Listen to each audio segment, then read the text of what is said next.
Today's message is on Vision Sunday. A lot of churches start off the academic year with a message on Vision Sunday, what God has called us to do. And the message I have for you today, what God has laid on my heart, is this.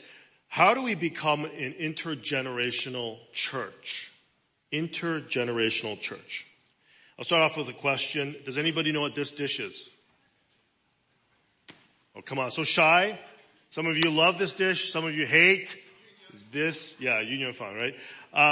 Depending on who you ask, some people love this dish or they hate this dish. Now, I really think there's three groups of people that when they order this dish, right, they think of this dish in three ways. The first way is keep those sauces separate, right? Don't mix those sauces. And this group of people, I'd like to say, why bother ordering this dish at all, okay? Just order separate two dishes that look kind of like that, right? The second group is like, I will mix a little bit of this sauce with that sauce, okay? But one sauce has to dominate, okay? The third group is, it doesn't matter, let's let the Holy Spirit lead, where we mix all of it together and it becomes light orange goop, okay? Now, my question is this how we see our church? Now, I say our church as a immigrant type of church, and I'll explain what that means later. I'll give you a little story. My parents immigrated to Canada in 1977, and I was born in 1980. You could do the math. This is me in Kingston, Ontario. My dad found a job in Kingston, Ontario, and eventually what happened is he found a new job in Regina, Saskatchewan. Anybody know where that is? Okay, it's in the middle of Canada. It's cold. Don't go there, okay? My sister was born there. But what's interesting is each time they landed in one of these cities, the first thing they did was to find a church, right? It's a community that would understand them and help them walk in with the Lord. Now, this is a typical story of many Christian Chinese immigrants. They start a church built around one generation, right? And the nuances, the culture, the preferences of that culture dominate. And what's interesting is that church grows. It develops a special way of ministering to and reaching to new immigrants. So you have generation one here, church, right? You know this guy here, okay? But then something changes. What happens is over the years, people have children. These people have children. And they look similar to their parents, but they sound different. Now, how do they sound different? Well, they come out of the womb and they for some reason they speak English, right? They speak English. They don't speak Chinese, right? Eventually that church builds a new ministry around that generation. So the culture and the preferences, the nuances of that culture are allowed to be expressed. Now, given enough time, what my basic argument is today is that churches like ours become multi-generational. By definition, if a church grows and people have children, have babies, it becomes multi-generational. However, my argument is if you want your church to grow further and deeper, it needs to shift from being multi-generational to what I call intergenerational. Now, what is the difference? Well, I'd say this. Multi-generational congregations do one, two, or three of these things, okay? It could be all three. But the first thing is simply a transmission of information. One generation teaches another generation. Faith transmission is important as part of any church. But it's really a monologue is what I'm saying, right? Where the older generation is instructing the younger generation, leaving, I would say, really no room for interaction or mutual learning. Okay, so it's a simple transmission from one to the next. The other thing that church can do, or generations can do, or two generations tolerate one another. So there's a barrier. I exist, you exist. Let's not really deal with each other. Now, in a church like ours, oftentimes people will say, well, it's really like three churches under one roof, isn't it? Right? You got the Mandarin speakers, you got the Cantonese speakers, and you got the English speakers, which is all of us today. A church like this often has the same board and even, quote unquote, the same vision, but functionally each group works in silos. And now sometimes they attend events together. When I was growing up, some of the churches I went to, because this is not my first church, right? This is my third church, but I've been here most of my life. We had something called the trilingual service. Right? It's actually sounds good on paper, but it's actually extremely painful to to sit through, right? Because you have translation from 1, 2, 3 times. So if you understand all 3 languages, it's painful for you. If you only understand one language, it's still painful for you, right? That was what people thought was, well, that means we're a good church because all the congregations come together and we have this trilingual type of ministry. Now, the third thing is what most people don't think about is eventually there's a takeover. One generation replaces the other generation, right? This happens when the older generation wants someone to succeed, but often done it's the transmission or the succession process is done so poorly that the younger generation feels like they're only keeping a legacy rather than building off one, okay? And so the younger generation often leaves that church or forces their way. And so this generation feels dishonored. They don't feel very good about themselves. Now, my argument today is for a church to become an intergenerational church, 3 shifts must occur. And I'm going to talk about that right now. Okay, 3 shifts must occur. Keep in mind though, when I talk about intergenerational, I think most people think of something we do, right? That's automatic in most of people's minds. Let's just get together and do things together.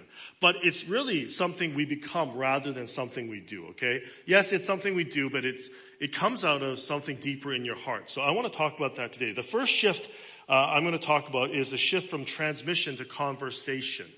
Now, if you have your Bible, it's in 1 Thessalonians chapter 2, verses 7 to 11.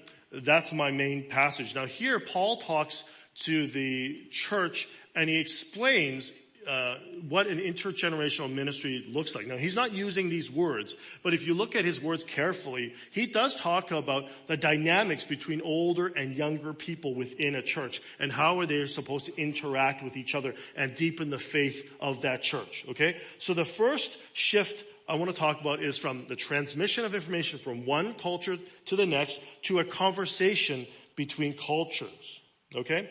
Now, it's natural for an older generation to teach the younger generation, right? There's a natural downstream flow of influence and information. For example, it is my responsibility as a dad to teach my children. But at some point, as you get older as a parent, and the older parents here know that, is that the children grow up and then something happens. You can either recognize or you can deny the fact that they can teach you something too. Right? For a church to grow, everyone in that church, my thesis is that everybody in that church has to be growing together. And the way you grow is through conversation. Conversation. I grow when I am open to receiving from another person. See, one of the big issues in our church today is that there are not many healthy conversations going on between generations. Now, there are conversations happening, but how many of those conversations are truly edifying? They build one another up, right? They come from a place of honesty. And, how many of those conversations are like that? See, I think there's a barrier there that we don't like to talk about, right? And I can sense it too in my own family. Like when I talk to my dad or my mom, there's a barrier there that is beyond this honor barrier. It's like this fact that I just don't feel too comfortable telling my dad or my mom everything, right? Now, how do we break down the silos here? I think the key ingredient that make conversations truly spark and work is this word vulnerability. Vulnerability. Vulnerability is the willingness to trust and receive from another person, right? And I'll explain that a little bit later. But if you look at the verse here, in 1 Thessalonians chapter 2, verses 7 to 8, this is 7 to 8, it says this, just as a nursing mother cares for her children, so we cared for you. Because we loved you so much, we were delighted to share with you not only the gospel of God, but our lives as well. Now I want you to focus on verse 8 for a sec. We were delighted to share with you not only the gospel of God, but our lives as well. Now what Paul is saying is not simply, I just want to share the good news of Jesus. I think our parents have done that with us. Really what he's saying is don't just share what you know, but share how you strive to live out what you know. Don't just share what you know. A lot of us love to teach the younger generation things we know. We say, hey, look at how daddy does it, right? This is what you should do. But it's more important to share how you strive to live out what you know. In other words, there's a piece missing in our conversations, which is the vulnerable piece. You explain the struggles in your life to get you to where you are. Now, you might say, what motivates me to share my life with a person, especially one of a younger generation, in this manner? And I would say, and I'm going to start here because I think it's a starting point, is the gospel. Now, what is the gospel? The gospel is this: though I am totally unimpressive to God, I am completely loved by God. Though I am totally unimpressive to God, I am loved by God. See, if I embrace this reality, then I can be a vulnerable person, right? The approval and the acceptance that I desire in my life, and we want it so badly, right? Everything we do in our lives, if you think about it, is for someone's approval or someone's acceptance of us. But when we fail to see our lives through the central lens of the gospel, what happens is actually you put on a mask. A mask. Subconsciously, we think we need to be a certain kind of person so that we can relate to others, right? Now, the mask the older generation often puts on is one of legacy and tradition, if I were to be honest, right? If you're from an older generation, oftentimes you start moving in the direction of saying things like this: we have sacrificed and we have worked hard, and look what our generation has built. Like, in other words, there's a sort of idea that you tell the younger generation, we've arrived. Now, you might say only my grandpa says stuff like that, but it's not true. I've said stuff like that to my own children. Now, I don't say it in the same manner, but you kind of, when they're not doing something you want, you kind of explain, well, honor your parents, like, look at what we've done. Right? Look at it, what daddy's done to get us here, right? Now, the danger is you fail to recognize your weakness. I think an older generation often does that, right? That there is something you can always learn and apply, and it is often the younger generation that will be your instructors. Okay, so for those of an older generation, you have to understand that younger people can teach you a lot if you just pay attention, if you just listen. Now, the mask younger generations tend to put on is one of, I would call it, I'll take from C.S. Lewis, who called it chronological snobbery.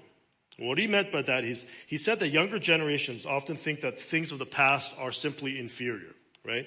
There is an appeal to the new, to novelty. Now, the danger here is that if you're a younger person, you may fail to recognize that is simply untrue. That there's much to learn from history, and often it is the older generations that can be your teachers, right? You see, when you put on a mask, you automatically create a wall between you and the other person because you're trying to impress them, you're trying to seek their approval, whatever it is. There's a wall, right? Embracing the gospel is key to having healthy conversations between generations. So I would say it's not really a technique that I'm looking for. It's the fact that you got to look within your heart and understand what Jesus did for you. And if you could do that, what's going to happen is you're going to slowly realize that wall will slowly come down between you and the other person. And you can apply that just between you and your friends, right? Let me explain how this works, because I think the gospel helps us in three sequential areas. First, the gospel drives humility into your life. And what I mean by that is it provides the right assessment, right? If you understand the gospel, it gives you the right assessment for your life. Another word for us, the right assessment is humility.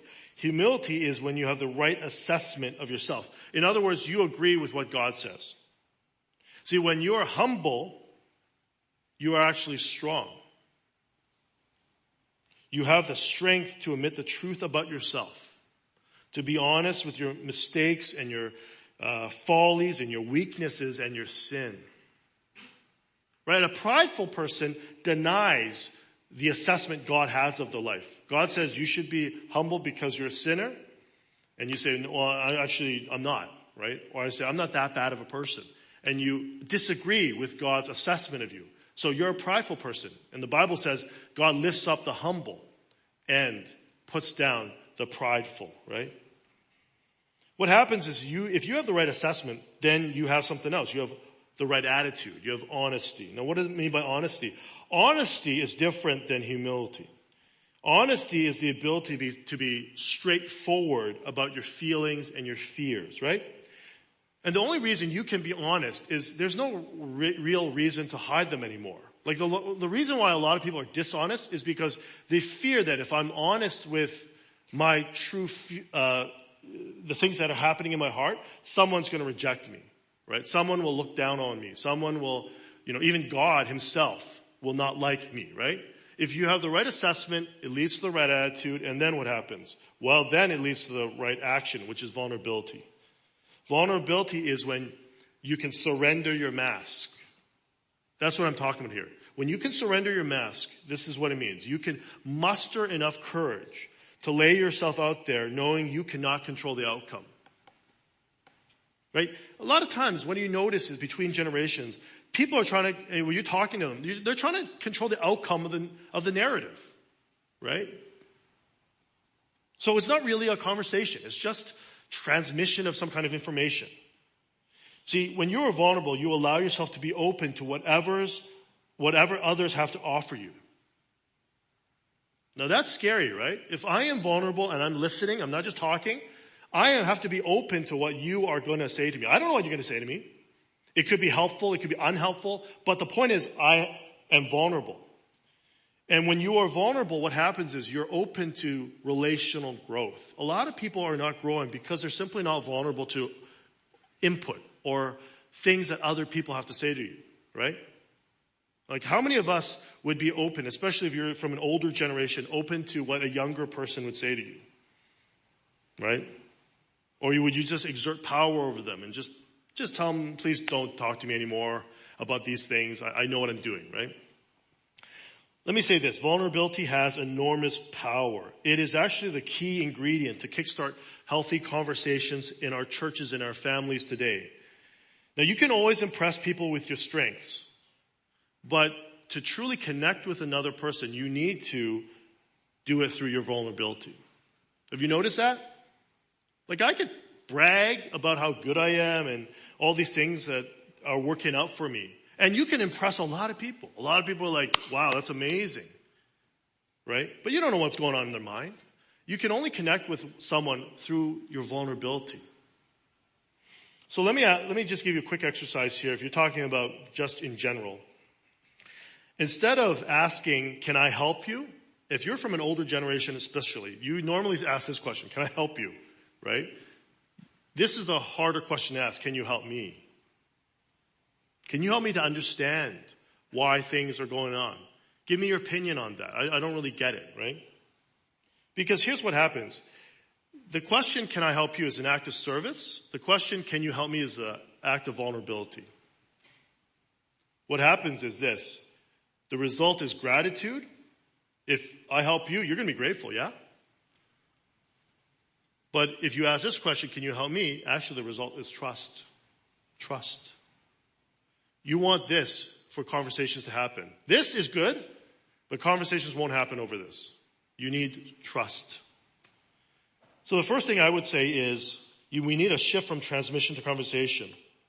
See, actually, I was at a seminar a couple years ago. I remember the pastor said this. He said, the only way you will experience the real love of God and the real love of people is to be courageous enough to be the real you. Now think about that.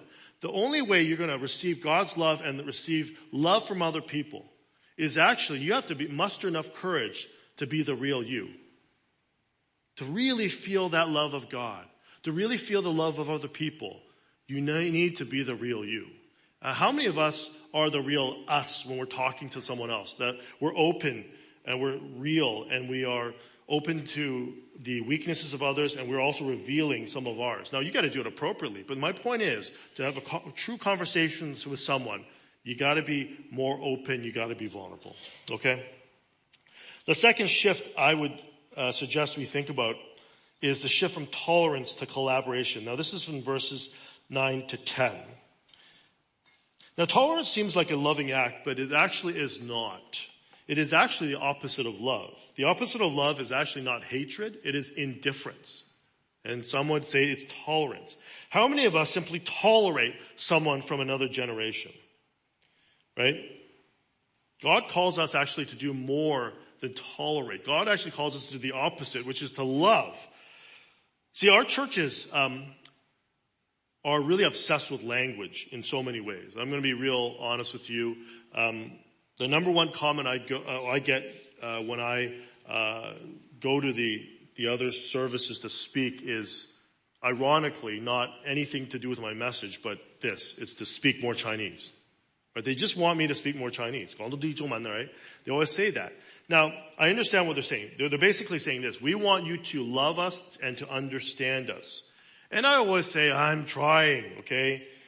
I even took Chinese school when I was a kid, all right? How many of you guys took Chinese school, right? Okay, it's terrible, okay? Don't put your kids through it, okay? It's, sorry parents. Right? It's just terrible. Like, you're in this Chinese class and the teacher's rattling off about stuff and, you have no idea. Like, it's completely like, it might as well be another, like French or something to you. But somehow, because I look a certain way, they expect you to absorb this language better, right? Now, I can speak a little bit of Chinese, but I always tell people, look, the priority of this church is not to make other people speak your language, so that somehow they'll understand you better. Actually, the language we should be all speaking is the language of love. I mean, as I think about it, this is what I mean by that. It has to do with your mind more than your mouth. Like, the thing I always think about is, it's really a mindset I'm after. I'm not really after the language, like the things that come out of my mouth, but the mindset. The mindset is the key. I mean, how can in other words, I think we have to ask questions like this. How can I think about others of a different generation ahead of myself? That's speaking the language of love. What is the best decision I can make so they will thrive? That is speaking the language of love. How do I outdo another person in service and in giving? That's the language of love. How can we work together for the sake of the gospel? That is the language of love. You see, what I've realized is older generations and younger generations, they show love differently and they speak love differently. And actually, Paul recognizes this dynamic as well. And he talks about this. Now, I'm using the word collaboration. I'll explain this a little bit later. But older generations tend to show love by nurturing those who come after them, right?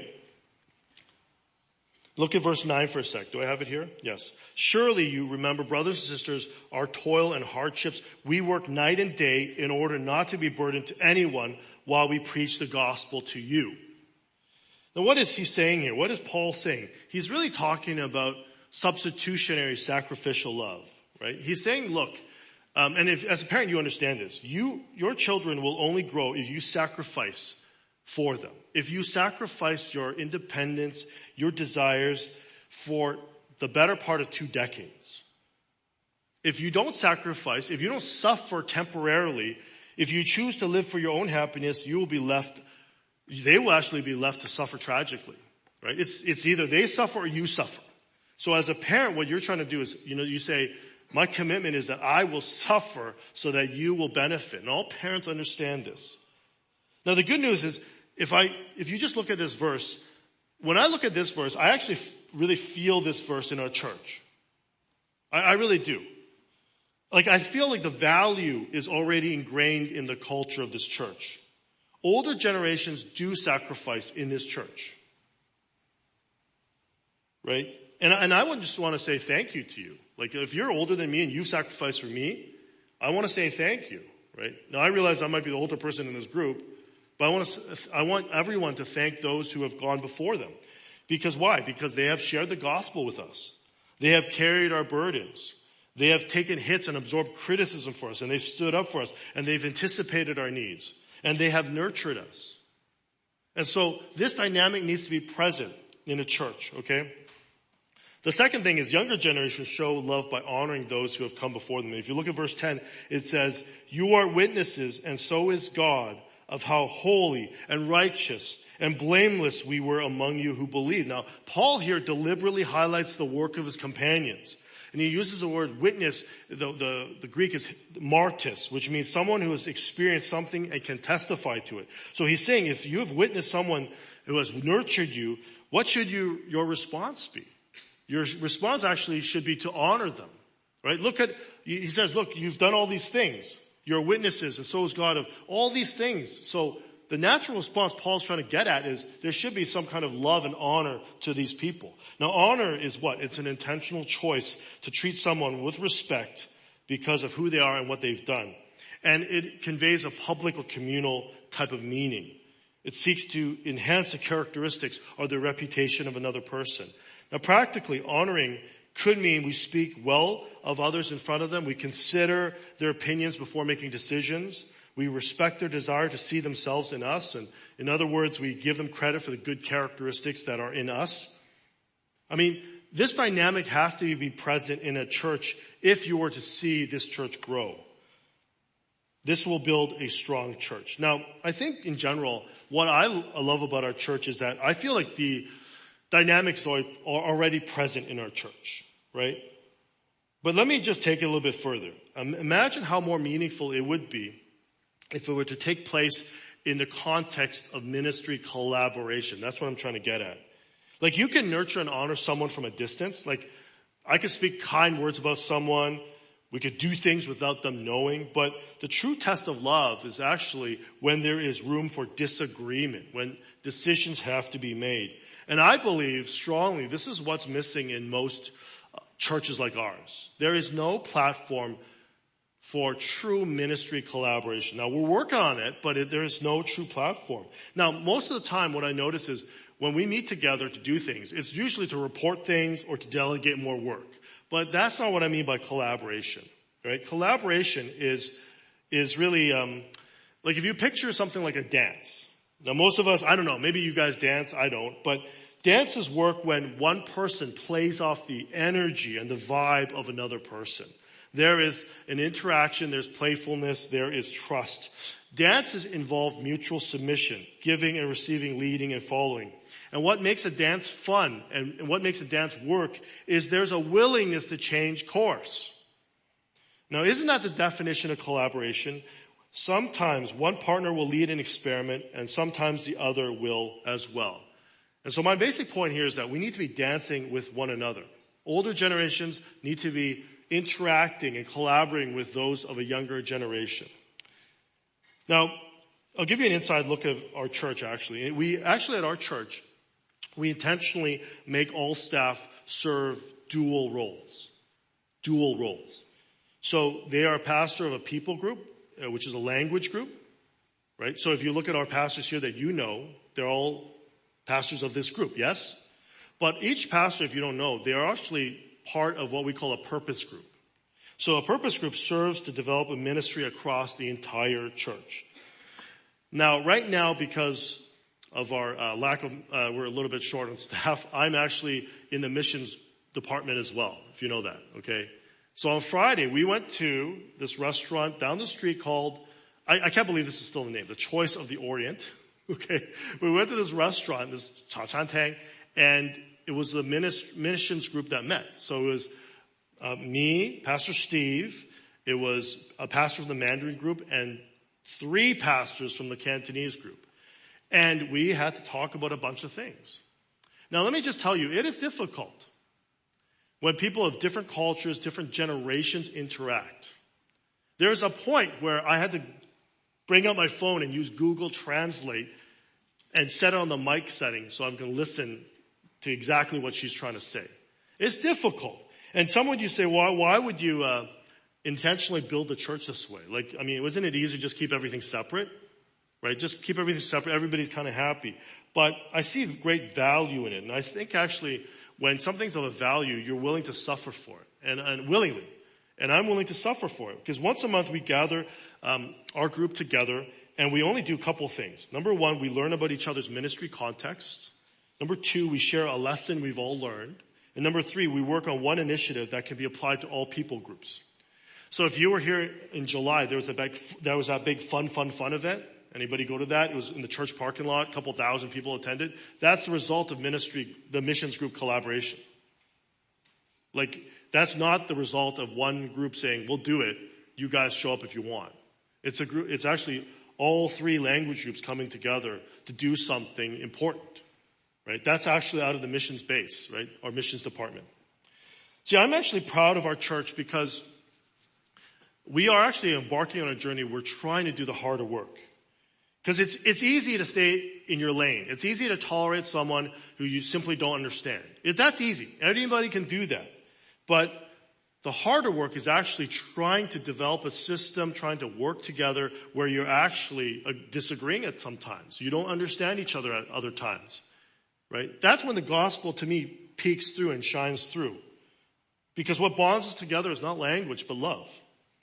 And that's what we've done in the past, to be honest. I think one thing that we need to work on is we have invited the younger generation to the party, but we have not invited them to dance.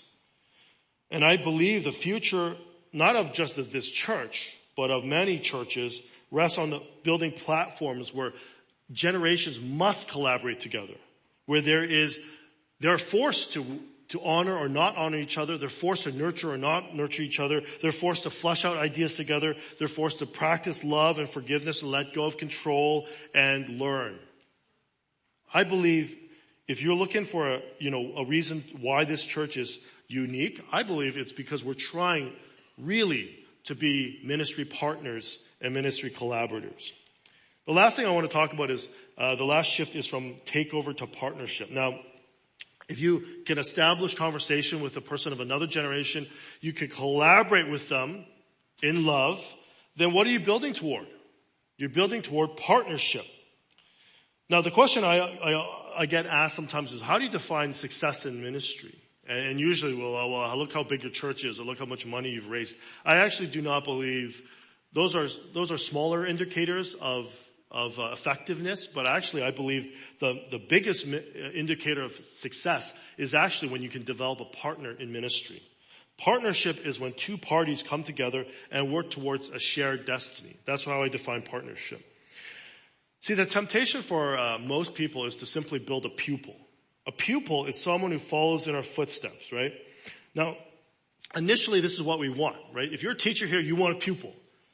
Right? But as a pastor, I don't want just a pupil, I want an eventual partner. Now we build pupils when we help young people follow in our footsteps. They're like mini versions of us, right? We pass the dream on to them. We say, look, this is the dream, go do it, right? But I think a partner is a bit different. A partner is when a younger person becomes the best version of themselves. So they're not trying to be mini Ho-Ming here, God forbid. They should be mini themselves, or the best version of themselves. They are involved in shaping the dream according to how God has shaped them. To be honest, a lot of churches, what I notice is they build the second generation ministry. I'm talking to all the younger people here, and especially in isolation from the rest of the church. And you notice there in the gym, we do have a program for younger people. Now, that is good, but there's a certain point where they simply cannot be the recipients of ministry. They need to be partners with us. They need to play a bigger part in the destiny of this church. The destiny of this church. So what we're looking for is partnership. And what I mean by partnership is this. I would say simply this is when you are looking at a younger person, especially as they grow in conversation with you, they're collaborating with you, what you want to do is make space for them, make room for them, make time for them. You make space in your heart for them, right? There's a sense of humility there. You make time in your schedule, and you make room on your platform when they're ready. That's an issue of security. And I believe, actually, when you look at the Bible, have you ever noticed this is what Jesus did? He invited people toward deeper commitments while sharing more of his ministry with them, right? Like if you look at, this is a simple diagram here. When young people come to us, we serve them, yeah? We have programs downstairs right now. There are 55 rooms downstairs. And we have young people over 300 young people that are downstairs on any given Sunday. What we do is we serve them. We care for them. We listen to them. We meet their needs. And what happens is, I'm trying to really do something more though than serve them. When you start noticing that some of these people respond with passion, some of the kids respond with passion, there's something that clicks in their mind, then we're on the lookout for them because you can't fabricate it when they're hungering for more. What happens next is, for those kids who are more passionate, or those people that are more passionate in our church, we have to, invest in them. We teach them the scriptures, we navigate challenges with them, and we all walk alongside them. And they're not just our pupils, they actually start becoming our friends, right? We invest in them. Some will take up more responsibility. Maturity is not defined by age, but rather the willingness to take up responsibility, right? So some people grow old, but they don't grow up. But for those who start growing up, we give them more responsibility, and here we work alongside with them, and we become partners with them.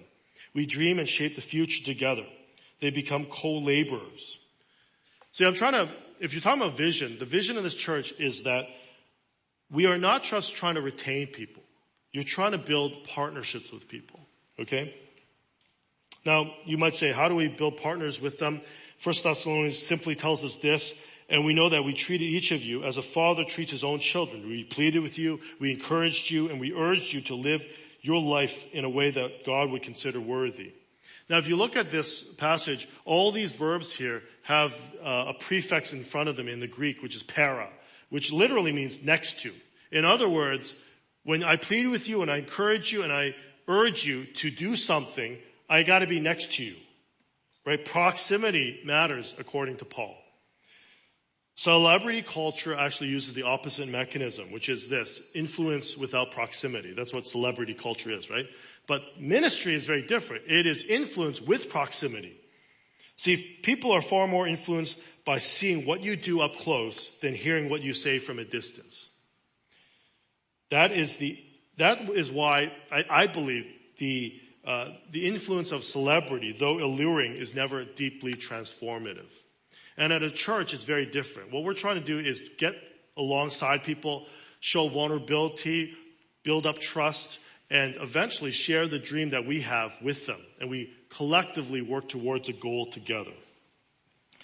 I want to share a little bit, just, speaking of vulnerability, I do want to share a little bit of my own journey with you. And I believe that, it's a little bit difficult to talk about, but I just feel like I got to practice what I preach. I became the lead pastor of our church 6 years ago, almost 7 now. And my predecessor, Pastor Sam Chan, planted the church in 1985, and he pastored it for 32 years. For context, before my current role, I served as a youth pastor, young adults pastor, the English lead pastor, and now the lead pastor. I want to tell you a little bit about the succession journey that I went through. It is the accumulation of everything I've talked about. Because if you were to think about it, the quality of any succession depends on the quality of the relationships. Is there humility? Is there honesty? Is there vulnerability? Was there collaboration? Was there a posture of mutual submission? Was trust being built up? In other words, the lesson I've learned is a partnership must be formed. Succession, and when I talk about succession, by the way, I'm not just talking about the succession of the highest levels. Succession to me is happening at every level. And the only way a church will succeed is that if you do this right. Succession is a matter of partnership rather than placement. It is a matter of relationship rather than role, and a matter of discipleship rather than delegation. In other words, the lesson I've learned is that you cannot execute it at a distance. See, there is a tendency for all of us from an older generation, as we look at potential future partners in ministry, to make assumptions. Assumption is dangerous. It really is this, ascribing motives without knowing where the person is coming from. It was assumed, for example, that because I could only converse fluently in English, I could not really understand or love or relate to a person of another generation speaking another language. And that really hurt me, actually. That really stung me because I've been in this church for 36 years. And for some people to kind of assume that I didn't love others because I couldn't really speak their language really killed me. I think for all of us, it's a lesson to learn that we should never assume someone of a different language has a certain intention until we actually talk to them. See, succession is really about proximity. It is about closing the distance between generations. So I would suggest us do a couple things. If you think about what is happening in our church, we need to close the distance, right? Close the distance physically. Succession, in particular, takes a tremendous amount of intentionality, communication, and trust. So how can I do it with someone? How can I really build that up if I'm in a separate room from them? You have to be in the same room, getting on the same page, praying together, listening to one another, and having critical conversations. It's more than a physical presence, it's actually a focused attention. So the first thing I would say, I don't know if I have it in the slide, closing distance, focused attention. The second is to close the distance emotionally. Succession only works if both parties trust each other, if there's an emotional connection.